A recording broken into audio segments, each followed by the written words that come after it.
प्रणाम करूया. भगवान बाबा हनुमान जी को प्रणाम. महान त्यागी बाबा जुमदेव जी. परमात्मा एक. नमस्कार. भगवत प्राप्ती करता निष्काम कर्मयोग साधना करता परमपूज्य परमात्मा एक सेवक मंडळ नागपूरच्या वतीने बाबांच्या आदेशानुसार आज श्रीमान्य चौधरी यांच्या निवासस्थानी एका भगवंताचे नववे हवन कार्य नुकतेच पार पडलेले आहे. ह्या हवन कार्याची चर्चा बैठक त्या ठिकाणी सुरू झालेली आहे. ह्या चर्चा बैठकीमध्ये स्वयं भगवान बाबा हनुमानजी उपस्थित आहेत. त्यांना माझा प्रणाम. आम्हा सर्व सेवकांचे सद्गुरू महान त्यागी बाबा जुमदेवजी उपस्थित आहेत. त्यांना माझा प्रणाम. आम्हा सर्वांच्या मातोश्री आई वाराणसी या ठिकाणी उपस्थित आहेत. आईला माझा नमस्कार. त्याचप्रमाणे आजच्या चर्चा बैठकीला लाभलेले अध्यक्ष महोदय, साकोली शाखा उपाध्यक्ष, माननीय मार्गदर्शक लांजेवार साहेब लाखणे यांना माझा नमस्कार. त्याचप्रमाणे व्यासपीठावर भंडारा शाखेचे संचालक या ठिकाणी सार्वे साहेब उपस्थित आहेत. त्यांना माझा नमस्कार. त्याचप्रमाणे मंच खूप मोठा आहे आणि ज्येष्ठ श्रेष्ठ मार्गदर्शक आणि विभूती या ठिकाणी बसलेले आहेत. सर्वांना माझा आदरपूर्वक नमस्कार. त्याचप्रमाणे माझ्या ताई या ठिकाणी बसल्या, त्यांना पण माझा नमस्कार. आजचे संचालक साहेबांना माझा नमस्कार आणि उपस्थित सर्व सेवक सेविका ज्येष्ठ श्रेष्ठ सर्व मान्यवरांना माझा नमस्कार.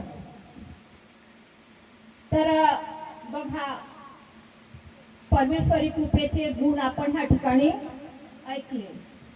किती सुंदर आहे ही परमेश्वरी कृपा. पण बाबांनी आपल्याला 4 तत्व 3 शब्द 5 नियम दिले आहेत.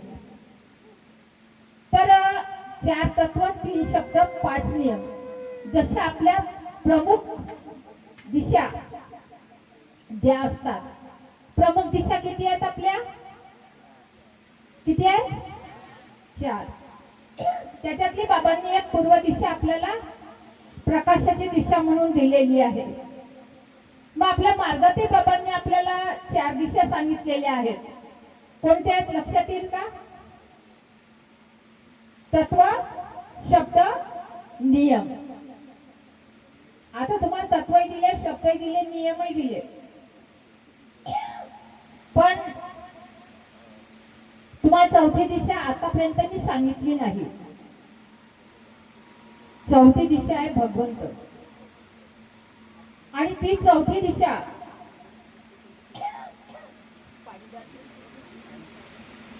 अदृश्य आहे, निराकार आहे, चैतन्यमय आहे.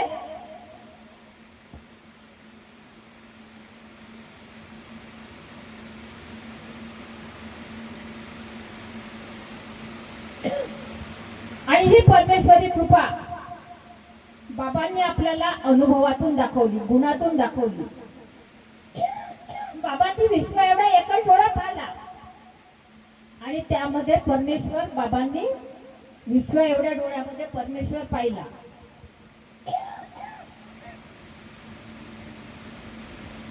पण तुम्ही आम्ही परमेश्वराला पाहिलं का? कोणीतरी पाहिलाय का परमेश्वराला? इथे एवढे मार्गदर्शक बसलेले आहेत. मार्गदर्शकांनी कधी तुम्हाला सांगितलं का की आम्ही परमेश्वराला पाहिलं आहे म्हणून? बाबांनी परमेश्वराला पाहिलं. बाकी आम्ही लोकांनी परमेश्वराचे गुण आणि आमच्यावर आलेले अनुभव, त्या अनुभवातूनच आम्ही परमेश्वराचे गुण आम्ही पाहिलेले आहेत. चर्चा बैठक म्हटलं तर कुठेतरी मला वाटते की आपल्यामध्ये अभाव राहतो. आपण चर्चा बैठकीत जात नाही आणि त्यामुळे बरेचसं म्हणजे काय बोलायचं समोर ते आपल्याला सुचत नाही. आणि होते काय, जे आपण सांगायचं राहतो ते सांगणं सोडून आपण आपले विचार म्हणजे बरकटले जातात. मग चर्चा बैठक मध्ये आपण जेव्हा बसतो तेव्हा आपण तत्व म्हणजे एक लक्ष, एक चित्त, एक भगवंत, एक परमेश्वर या पद्धतीने आपण बसायला पाहिजे.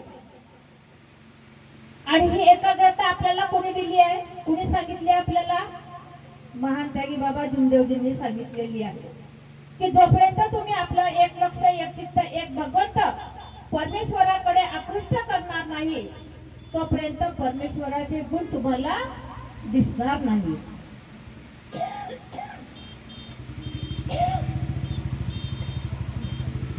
झालं का की मनामध्ये आपण असं म्हणतो की मी अहंकार, गर्व विसरलो, परंतु मला असं वाटत नाही की आपण अहंकार आणि गर्व विसरलो. आणि राग आणणं तर त्याहून बंद आपण केलंच नाही, आजही नाही. तर आमच्या लाखणीला एका सेवकाकडे चर्चा बैठक होती. आता समाज म्हटलं, मी नवीन होती तेव्हा एवढे अनुभव मला नव्हते.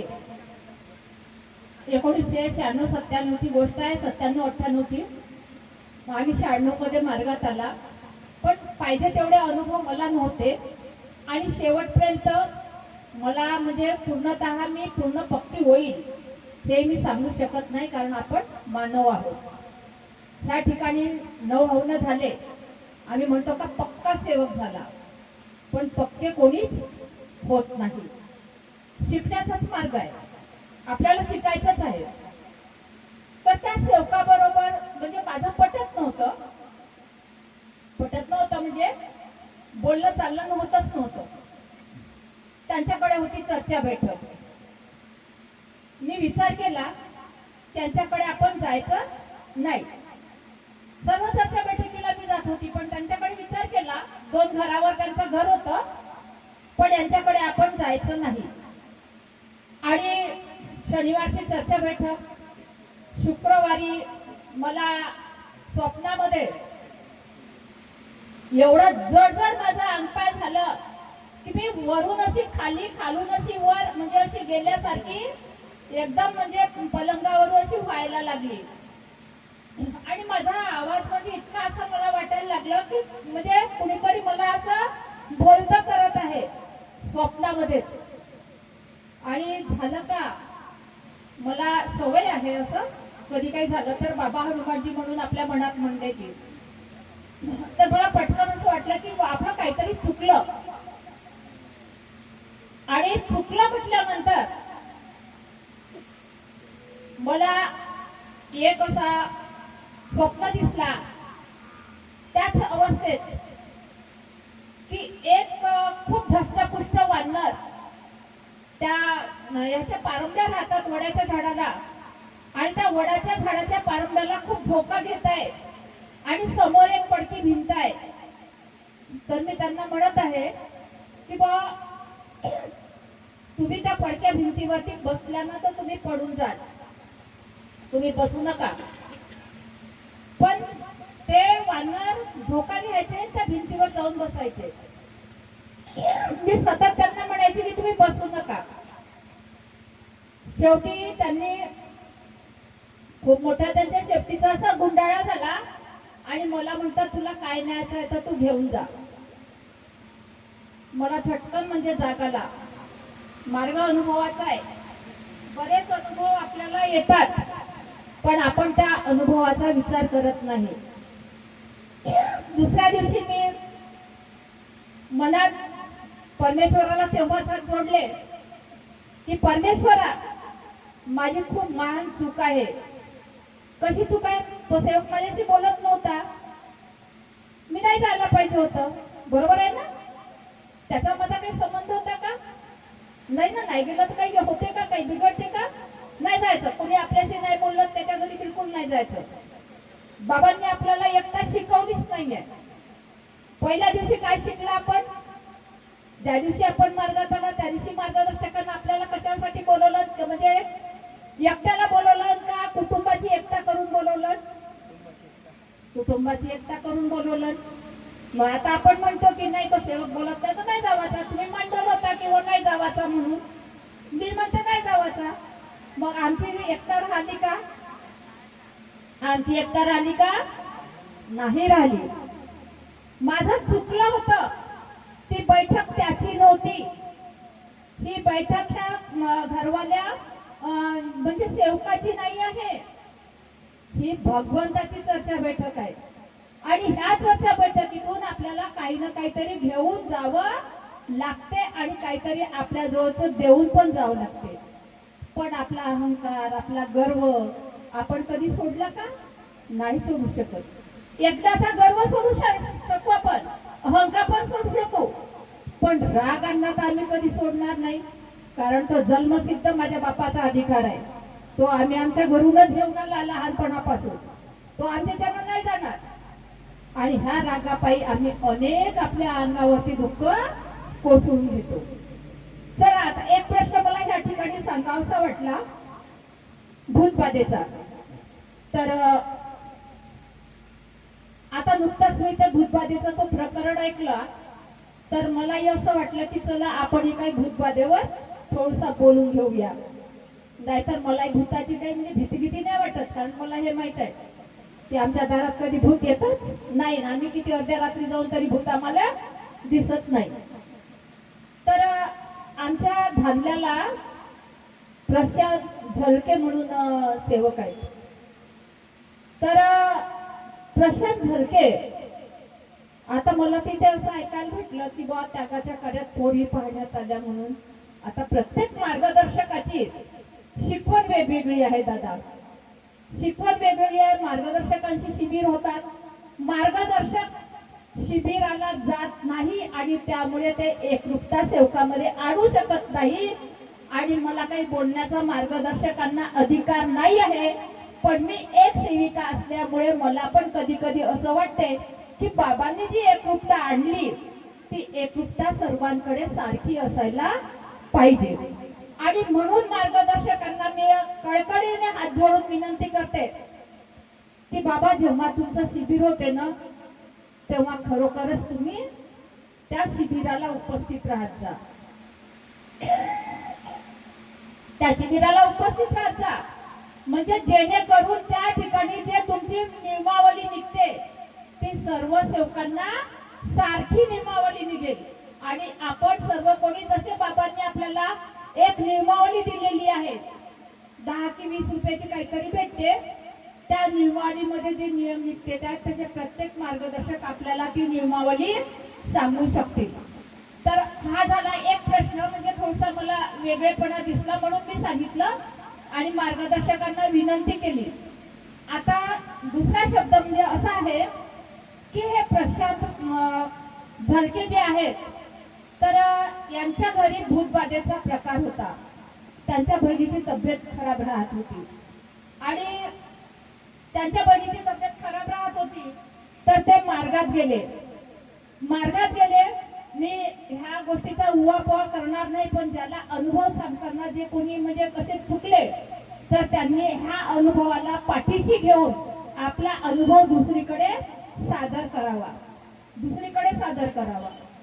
तर प्रशांत झलके ज्या दिवशी मार्गात आले त्या दिवशी त्यांच्या बहिणींना म्हणजे मासिक पाळी आली होती आणि ज्या सेवकांनी त्यांच्या घरी ज्योत लावून दिली तर तेव्हा ती बहीण त्या म्हणजे बसली नव्हती त्या ज्योतीमध्ये, कारण तिला जमत नव्हतं. तर तिच्यासाठी मार्गात आल्यानंतर एक तर घरच्या लोकांनी आलेल्या लोकांना म्हणजे एक पक्का सेवक पाठवत होते. त्या सेवकाला सांगायला पाहिजे होतं की बुवा आज तिचं जमत नाही, 3 दिवस किंवा 4 दिवस लेट घेतलं असतं तरी चाललं असतं. पण कमीत कमी ज्यांच्यासाठी आपण मार्गात आला त्यांचे दुःख दूर झाले असते. त्या पोरीचे दुःख काही दूर झाले नाही आणि ती पोरगी म्हणजे तिला जे भूतबाधेचा त्रास होता तो त्रास तिचा तसाच राहिला. एक दिवस त्यांचे कार्य सुरू असताना त्यांच्याकडे परमेश्वराने परीक्षा घेतली. एक माणूस आला पांढऱ्या कपडे घालून वेशामध्ये आणि म्हणायला लागला की बा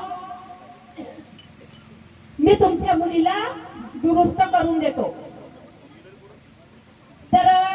त्यांच्या वडिलांनी म्हटलं, प्रशांतच्या वडिलांनी म्हटलं की बुवा तुम्ही माझ्या मुलीला दुरुस्त करून देता तर करून द्या. तर त्यांनी दारामध्ये पाय ठेवला, त्यांना परमेश्वराची प्रतिमा दिसली आणि त्या प्रतिमा दिसल्याबरोबर त्यांनी म्हटलं की बुवा तुमच्या घरी ही जी प्रतिमा दिसते ही खाली उतरवा, तर मी तुमच्या मुलीला दुरुस्त करू शकतो, नाही तर मी तुमच्या मुलीला दुरुस्त करू शकत नाही. एवढा म्हणजे मार्ग जबरदस्त आहे की आपल्याकडे जी पाठी लागली आहे ना दारू पिऊन येऊ नये, ती शोची पाठी नाही आहे. त्याच्यामध्ये भगवंताचं चित्र आहे, त्याच्यामध्ये ध्येय से मानव मंदिर सजाना असं लिहिलेलं आहे. जर पाहिलं नसेल तर आपल्या घरची पाठी जाऊन पाहून घ्या. आणि ज्याचं ध्येय मजबूत असलं त्याच्या घरी कधीही भूतबाधा येऊ शकत नाही. 3 दिवसात भूतबाधेचा प्रकार कुठलाही असो, कितीही काही मोठा असो, तर तो कायमचा नाहीसा होतो. परंतु ह्या मुलीचं लग्न झालं ती अनेकामध्ये पडली आणि एका मुलाची आई झाली. तेव्हा ही मुलगी मरण पावली आणि मरण पावल्यानंतर ती कुणाच्या तरी अंगात यायला लागली. 1-2 लोकांनी बोलवलं म्हणजे त्यांना, पण एक दिवस तो प्रशांत, त्याला बोलवण्यात आलं की तुझी बहीण आमच्या घरी म्हणजे अंगात येत आहे. तो प्रशांत गेला. तो जसा दारात दिसला तर त्या भूताने ओळखलं. भूत कधी खोटं बोलत नाही, आम्ही मानव बैमान आहोत. बाबांना भगवंतानी बैमान म्हटलं, पण त्याच्यापेक्षा बैमान आपण आहोत. तर बघा त्या मुलीने त्या प्रशांतला ओळखलं. भाऊ म्हणे मी तुझी बहीण, तर हा म्हणते नाही माझी बहीण मेली, माझी बहीण जिवंत नाही. तर म्हणते नाही रे दादा, आई मेली तेव्हा तू 2 वर्षाचा काहीतरी होतास आणि तेव्हापासून मी तुझं केलो, तू असा कसा विसरून गेलास? तर पण मी विसरलो नाही. मग तू म्हणे मला आपल्या घरी चल म्हणे, मी जिथे राहतो म्हणे त्या घरी चल, तू अशी लोकांना त्रास देऊ नकोस. तर नाही म्हणे, मी जेव्हा म्हणे घराकडे येतो म्हणे मी घराकडे, मला भाचे दिसतात म्हणे, सर्व कोणी दिसतात म्हणे, पण मी त्यांना हात नाही लावू शकत म्हटलं तिने. आणि ज्यावेळेस त्या प्रशांत धर्मेने तिच्यासाठी कार्य घेतले, तिला मुक्ती मिळाली. बाबांनी धापेवाड्याचे त्यांचे गुरु होते, त्या गुरूंची सुद्धा मुक्ती बाबांनी करून दिली. म्हणजे हा मार्ग कसा आहे? मुक्तीचा मार्ग आहे. मग आपल्याला भूताची, खेताची ह्या गोष्टी ह्या ठिकाणी म्हणजे जी पॉझिटिव्हिटी आहे ती आपल्याला सांगायची आहे.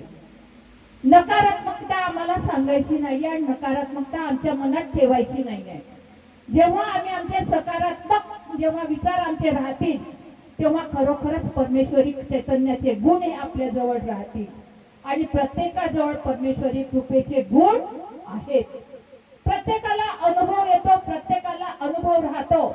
आणि आपण म्हणतो की त्यागाच्या कार्यामध्ये आम्ही ह्या माईक वरती बोलतो, तर बाबा साधं हे इथलं उदाहरण आहे बेड्यावरचं की त्यागाच्या कार्यामध्ये बाईनं मुलाला वाईट शब्दात बोलली आणि बोलल्यानंतर मुलाला काहीच नाही झालं, तर रागाने तिने डब्बा नेला नाही, 2 दिवस डब्बा नाही नेलं, तर दुसऱ्या घरमालकाच्या घरचा म्हणजे भात तिनं खाल्लं.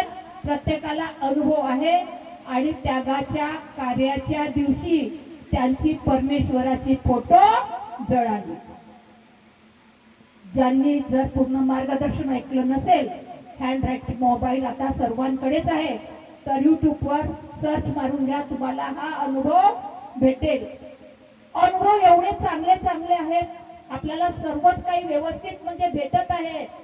ज्या दिवशी आपली तोंडाची गाठ नव्हती पडत, हाताची तोंडाजवळ गाठ नव्हती पडत, तर आज आपण एवढे समाधानी आहोत, सुखी आहोत.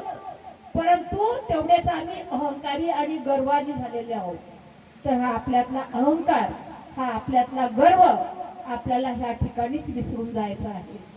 आणि विसरून याच्यासाठी जायचं आहे की बाबांनी आम्हाला ज्या दिवशी मार्ग दिला त्या दिवशीचा आपला पहिला दिवस, आणि परमेश्वरांनी म्हणजे मार्गात यायच्या वेळेस मार्गदर्शकांनी केलेली आपली एकता, त्या एकतेवर आपण सर्वांनी उभं राहायचं आहे. मी सुद्धा माझ्या जीवनामध्ये 4 तत्व 3 शब्द 5 नियमाचं पालन करण्याचा प्रयत्न करत राहील असे सत्यवचन देते आणि ह्या ठिकाणी माझे विचार थांबविते. सर्वांना माझा नमस्कार.